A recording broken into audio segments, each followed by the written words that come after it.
ভারতের লোকসভা নির্বাচনের ফলাফল ঘোষণা করার সাথে সাথেই শুরু হয়েছে নতুন করে শঙ্কা।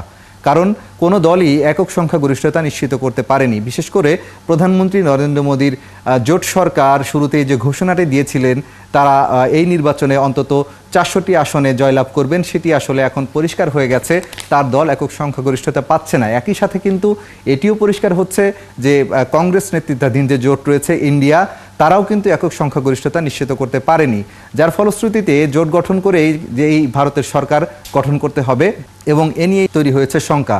কারণ আপনারা জানেন যে বিহারের মুখ্যমন্ত্রী নীতিশ কুমার এবং অন্ধ্রপ্রদেশের যে রাজনৈতিক দল রয়েছে চন্দ্রবাবু নাইডুর, তারা আসলে এই নির্বাচনে ভালো ফল করেছে। এই দুই নেতারই আসলে অতীতে জোট পরিবর্তনের ইতিহাস রয়েছে। বিশেষ করে আমি যদি বিহারের মুখ্যমন্ত্রীর কথা বলি, তিনি কিন্তু কিছুদিন আগেও কংগ্রেসের জোটে ছিলেন এবং নির্বাচনের ঠিক কিছুদিন আগেই তিনি বিজেপি জোটের যে এনডিএ জোট, সেই জোটে যোগ দিয়েছেন।